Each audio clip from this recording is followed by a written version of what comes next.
harus memberikan warning ya kepada semua masyarakat pengguna media sosial gitu ya. Harus berhati-hati dalam melakukan komunikasi di media sosial. Ya tidak sederhana ketika melakukan katakanlah kritikan yang misalnya juga hinaan kepada siapapun, minta maaf selesai sederhana, kan tidak sesederhana itu.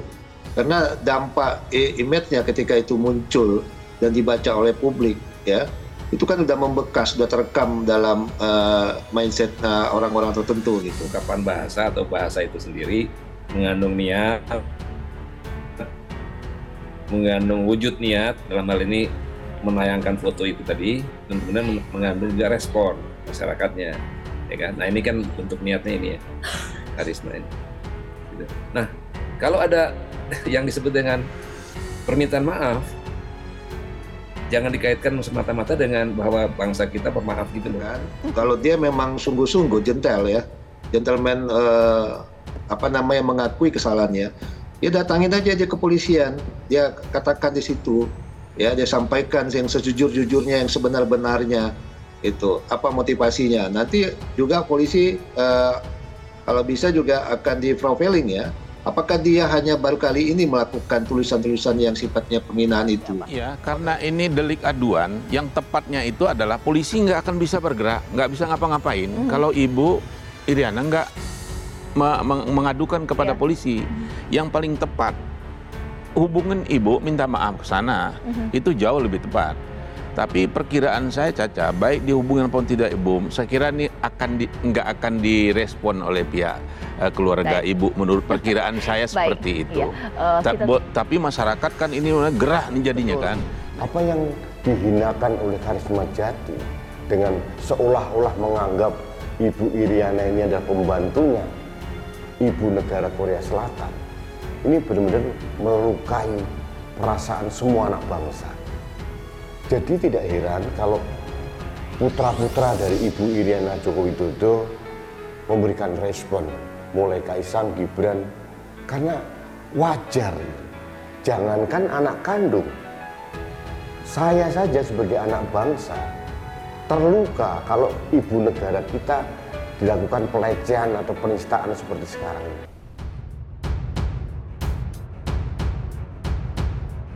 Hina Iriana Jokowi tulis surat permintaan maaf, begini reaksi warganet. Surat permintaan maaf dari sosok penghina ibu negara Iriana Joko Widodo, Karisma Jati, jadi sorotan warganet. Sebagaimana diketahui sebelumnya, pemilik akun Twitter @koprofiljati menjadi bahan perbincangan warganet setelah mencuitkan kalimat bernada hinaan dan mengunggah foto ibu negara Iriana Jokowi bersama ibu negara Korea Selatan.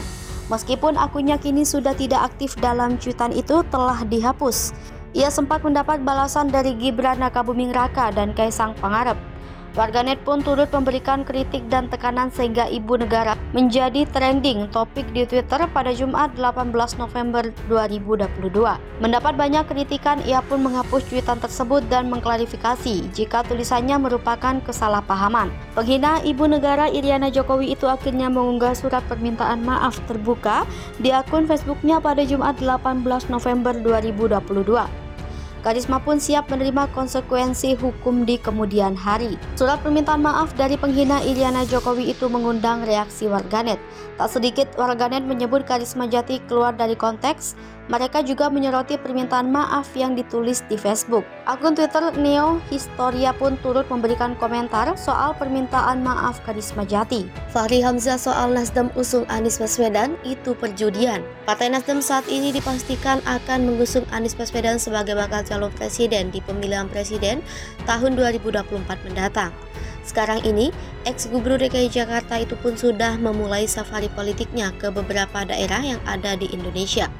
Menanggapi Nasdem yang mencalonkan Anies Baswedan sebagai bakal calon presidennya, Wakil Ketua Partai Gelora Fahri Hamzah menilai hal itu adalah sebuah perjudian. Fahri menilai selama ini Nasdem berkampanye untuk melawan oposisi yang tidak bukan adalah masanya Anies Baswedan.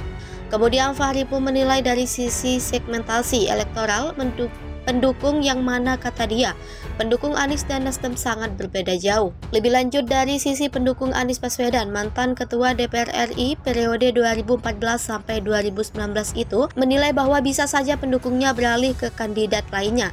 Pasalnya, baik Anies maupun Nasdem akan mengumpulkan massa dengan jenis yang berbeda. Sementara itu, Partai Gelora Terang Fahri masih belum menentukan siapa bakal didukung sebagai Capres 2024 mendatang.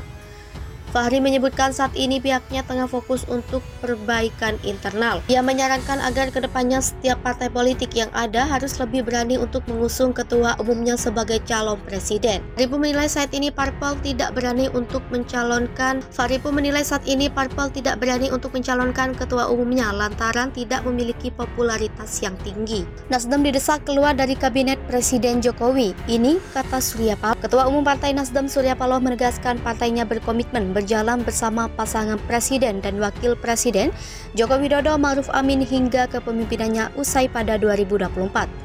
Dia menyatakan siap partainya ini tidak akan berubah meskipun muncul desakan agar mereka keluar dari kabinet. Surya Paloh ungkit soal dukungan Nasdem saat kenaikan BBM. Surya mencontohkan bukti komitmen partainya mendukung Presiden Jokowi saat pemerintah menaikkan harga BBM kala itu. Surya menyatakan mereka menjadi satu-satunya partai yang secara eksplisit mendukung kebijakan ini. Dia menjelaskan, partainya menilai kebijakan ini merupakan langkah yang tepat. Oleh sebab itu, Surya mengatakan Nasdem mendukung sepenuhnya kebijakan kenaikan harga BBM. Surya Paloh bercerita soal pertemuannya dengan Presiden Jokowi membahas kebijakan ini. Ia menyatakan sebagai satu-satunya partai yang mendukung kebijakan kenaikan BBM. Nasdem merupakan partai tolol atau malah partai yang paling loyalis kepada Jokowi. Sebelumnya, Presiden Joko Widodo alias Jokowi menyebut adanya kemungkinan reshuffle atau mengganti menteri dari kabinetnya. Tak lama setelah Nasdem menjagokan Anies Baswedan sebagai calon presiden, kendati demikian Jokowi belum menjelaskan siapa menteri yang bakal diganti dan asal partainya. PDIP mendesak Nasdem keluar dari kabinet. Desakan agar Nasdem keluar dari kabinet mencuat dari Sekretaris Jenderal PDIP Hasto Kristianto. Dia menyindir dengan menyatakan biru keluar dari pemerintahan Jokowi. Hal itu disampaikan Hasto ketika menjelang soal lukisan di Gedung B, kantor DPP PDIP di Jakarta Pusat.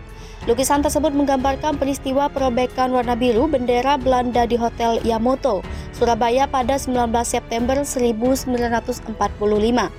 Beberapa hari berselang, Hasto juga menyebut partainya mendukung rencana reshuffle. Menurutnya, Jokowi memerlukan menteri yang loyal dan solid untuk menyelesaikan masalah rakyat. Menurut Hasto, Jokowi berhak menggunakan kewenangannya untuk mengevaluasi jajaran menteri, utamanya yang tidak tegak lurus menjalankan perintah Jokowi. Politikus senior PDIP itu merujuk pada menteri yang merupakan kader Partai Nasdem.